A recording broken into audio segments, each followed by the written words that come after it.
everybody has an opinion about real estate agents. And I do have to say, as a real estate agent myself, I am very aware that real estate agents do not have the best rep. Now, either people look at them as kind of like the sleazy sales type, or people just think they're incompetent and all about themselves. Now, I hate to say it, but I completely understand this stereotype, unfortunately, being around so many real estate agents every single day. Now, I do have to say, there's also ways that the best real estate agents set themselves apart in the business. And I'm going to go over those in this video. So the first way is going to be communication. There are so many real estate agents that are downright horrible at communication, like absolutely terrible, and basically avoid talking to their clients on a daily basis, which is absolutely crazy to me. Now, if an agent is representing a seller, you don't have to talk to that person every single day unless the homeowner really wants that. But at the same time, they should be talking to the seller on a weekly basis at minimum, at least. And then buyer clients, it's a little bit different. Those type of clients, they should be talking to them pretty much every day because they should be actively looking for homes. Yet at the same time, there are so many real estate agents that they just avoid talking to their clients. I don't know if it's that they're scared or that they just don't care enough, maybe a little bit of both. But at the same time, the best agents are the best at communicating because that's what their job is, communication. That's going to be the first most important thing. So the second is work ethic.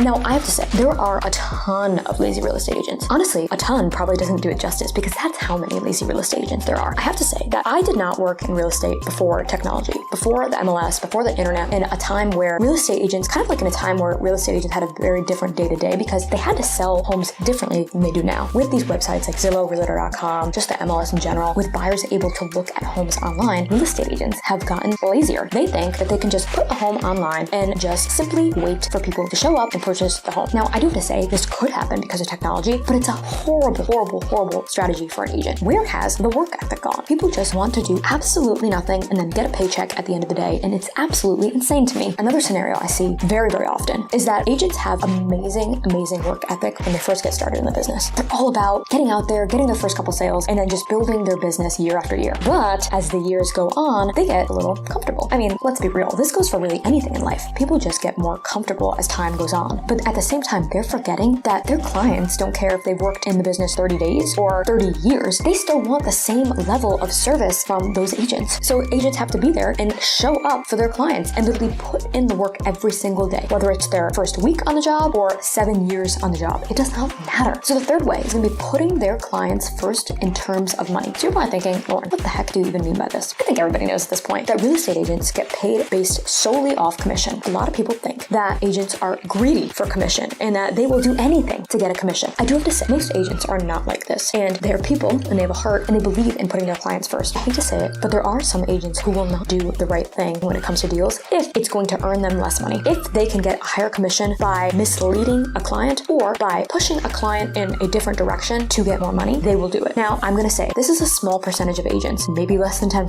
but I do see it a little bit more often than I wish I did because I know there are other agents that I come across and they're not doing the right thing for their client. And there's been so many times in my team where we've literally lost commission because we chose to be honest with a client instead of making a decision based off how much money we were going to get. That is not fair, and it's just not right as a human being, to be honest. So the next one kind of goes a little bit with the third one, and that's being empathetic. Now, like I said, real estate agents are human, but not all humans are empathetic, or at least not all humans are good at being empathetic. So there are some agents out there who look at real estate very, very transactional. A homeowner or a buyer aren't really people. They're just people that want to buy or sell. They forget that behind all the paperwork, there are real human emotions there. That's one of the toughest parts of the job. Now, I would say me and my husband, Tom, who I run my real estate team with, always laugh because people call us therapists all the time. And a lot of real estate agents get this because you almost act more as a therapist than you do as a salesperson in this job, because you have to remember that real estate is so emotional. Besides family and friends, what is the next emotional thing in your life? Probably where you live. So this type of sales requires major